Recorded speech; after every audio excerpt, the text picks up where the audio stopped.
ನಮಸ್ಕಾರ. ಮೂಡಾ ಪ್ರಕರಣದಲ್ಲಿ ಮುಖ್ಯಮಂತ್ರಿ ಸಿದ್ದರಾಮಯ್ಯ ಅವರನ್ನು ಸಿಲುಕಿಸಿ ಅವರು ಭ್ರಷ್ಟಾಚಾರ ಮಾಡಿದ್ದಾರೆ ಅಂತ ಆರೋಪ ಮಾಡೋದಕ್ಕೆ ಬಿಜೆಪಿ ಭಾರಿನೇ ಕಸರತ್ತನ್ನು ನಡೆಸಿತು. ಆದರೆ ಅದು ಬಿಜೆಪಿಗೆ ಲಾಭವನ್ನು ತಂದುಕೊಡ್ಲಿಲ್ಲ. ಸಿದ್ದರಾಮಯ್ಯ ಅವರನ್ನು ಆರೋಪಿ ಅಥವಾ ಭ್ರಷ್ಟ ಅಂತ ಬಿಂಬಿಸೋದಕ್ಕೆ ಸಾಧ್ಯ ಆಗಲಿಲ್ಲ.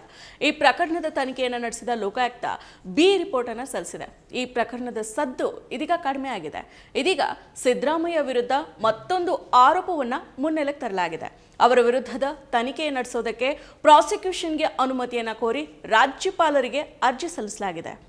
ಗಣಿ ಗುತ್ತಿಗೆ ನವೀಕರಣದ ಹೆಸರಿನಲ್ಲಿ ಸಿದ್ದರಾಮಯ್ಯ ಅವರು 500 ಕೋಟಿ ರೂಪಾಯಿ ಕಿಕ್ ಬ್ಯಾಕ್ ಅನ್ನು ಪಡೆದಿದ್ದಾರೆ ಅಂತ ಸಾಮಾಜಿಕ ಕಾರ್ಯಕರ್ತ ರಾಮಮೂರ್ತಿ ಗೌಡ ಅವರು ಆರೋಪ ಮಾಡಿದ್ದಾರೆ. ಈ ಬಗ್ಗೆ ತನಿಖೆಗಾಗಿ ಪ್ರಾಸಿಕ್ಯೂಷನ್ಗೆ ಅನುಮತಿನ ನೀಡಬೇಕು ಅಂತ ರಾಜ್ಯಪಾಲ ಥಾವರ್ ಚಂದ್ ಗೆಹ್ಲೋಟ್ ಅವರಿಗೆ ಮನವಿಯನ್ನ ಮಾಡಿದ್ದಾರೆ. 2015ರಲ್ಲಿ ಸಿದ್ದರಾಮಯ್ಯ ಅವರು ಮೊದಲ ಅವಧಿಯ ಮುಖ್ಯಮಂತ್ರಿ ಆಗಿದ್ರು. ಆ ವೇಳೆ ಅವರು 8 ಗಣಿ ಗುತ್ತಿಗೆಗಳನ್ನು ಹರಾಜು ಹಾಕೋ ಬದಲು ನವೀಕರಣವನ್ನ ಮಾಡಿದ್ರು. ಇಷ್ಟು ಮಾತ್ರ ಅಲ್ಲ, ಗಣಿ ಹಗರಣದಲ್ಲಿ ಆರೋಪಿಗಳಾಗಿರೋ ಮತ್ತು ತನಿಖೆಯನ್ನು ಎದುರಿಸ್ತಾ ಇರೋ ಗಣಿ ಕಂಪನಿಗಳ ಪರವಾನಗಿಯನ್ನ ನವೀಕರಣ ಮಾಡಿದ್ರು. ಈ ರೀತಿ ನವೀಕರಣವನ್ನ ಮಾಡಿಕೊಟ್ಟು ಆ ಕಂಪನಿಗಳಿಂದ ಅವರು 500 ಕೋಟಿ ಕಿಕ್ ಬ್ಯಾಕ್ ಅನ್ನು ಪಡೆದಿದ್ದಾರೆ ಅಂತ ರಾಮಮೂರ್ತಿ ಗೌಡ ಅವರು ಆರೋಪ ಮಾಡಿದ್ದಾರೆ. ಸಿದ್ದರಾಮಯ್ಯ ಅವರು ಕಿಕ್ ಬ್ಯಾಕ್ ಅನ್ನು ಪಡೆದಿದ್ದಾರೆ. ಈ ಬಗ್ಗೆ ಭ್ರಷ್ಟಾಚಾರ ನಿಗ್ರಹ ಕಾಯ್ದೆ ಅಡಿ ತನಿಖೆಯನ್ನು ನಡೆಸಬೇಕು. ಅದಕ್ಕಾಗಿ ಭ್ರಷ್ಟಾಚಾರ ಪ್ರತಿಬಂಧಕ ಕಾಯ್ದೆ 1988ರ ಸೆಕ್ಷನ್ 7, 9, 11, 12 ಹಾಗೂ 15ರ ಅಡಿ ಪ್ರಾಸಿಕ್ಯೂಷನ್ಗೆ ರಾಜ್ಯಪಾಲರು ಅನುಮತಿಯನ್ನು ನೀಡಬೇಕು ಅಂತ ತಮ್ಮ ದೂರು ಪ್ರತಿಯಲ್ಲಿ ಬರೆದಿದ್ದಾರೆ. ಇನ್ನು ದೂರುದಾರರ ಜೊತೆ ರಾಜ್ಯಪಾಲರು ಸುದೀರ್ಘವಾಗಿ ಚರ್ಚೆಯನ್ನು ನಡೆಸಿದ್ದಾರೆ. ಆನಂತರ ದೂರಿನ ಮೇಲೆ ಸಹಿಯನ್ನ ಮಾಡಿ ಕಾನೂನು ವಿಭಾಗದ ಅಭಿಪ್ರಾಯಕ್ಕೆ ಕಳಿಸಿದ್ದಾರೆ.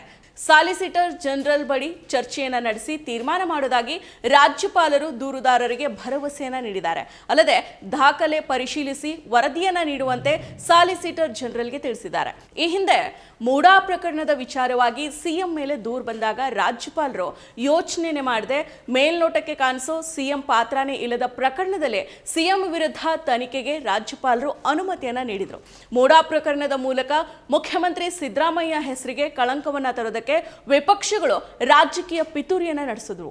ಆದರೆ ಬಿ ರಿಪೋರ್ಟ್ ಅನ್ನ ಸಲ್ಲಿಸಿರೋ ಲೋಕಾಯುಕ್ತ ಸಿದ್ದರಾಮಯ್ಯಗೆ ಕ್ಲೀನ್ ಚೀಟ್ ಅನ್ನ ನೀಡಿದೆ.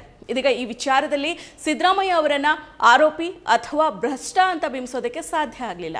ಇದೀಗ ಸಿಎಂ ವಿರುದ್ಧ ಮತ್ತೊಂದು ಆರೋಪವನ್ನ ಹೊರಿಸಿ ಮುನ್ನೆಲೆಗೆ ತರೋದಕ್ಕೆ ಪ್ರಯತ್ನಿಸಲಾಗ್ತಾ ಇದೆ.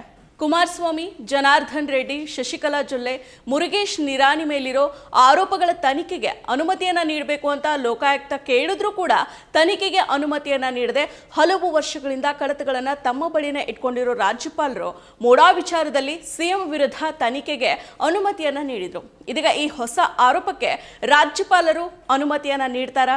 ಹಾಗೇನೆ ಇದರ ಜೊತೆಗೆ ಕುಮಾರಸ್ವಾಮಿ, ಜನಾರ್ದನ್ ರೆಡ್ಡಿ ಮೇಲಿರೋ ಆರೋಪಗಳ ತನಿಖೆಗೂ ಕೂಡ ಅನುಮತಿಯನ್ನ ನೀಡ್ತಾರಾ ಅನ್ನೋದನ್ನ ಕಾದು ನೋಡಬೇಕಿದೆ. ಮತ್ತಷ್ಟು ವಿಶೇಷ ವಿಡಿಯೋಗಳನ್ನು ನೋಡಲು ಮತ್ತು ಹೊಸ ವಿಡಿಯೋಗಳ ಬಗ್ಗೆ ತಿಳಿಯಲು EDina.com ಯೂಟ್ಯೂಬ್ ಚಾನೆಲ್ ಸಬ್ಸ್ಕ್ರೈಬ್ ಮಾಡಿ ಮತ್ತು ಬೆಲ್ ಐಕಾನ್ ಕ್ಲಿಕ್ ಮಾಡಿ.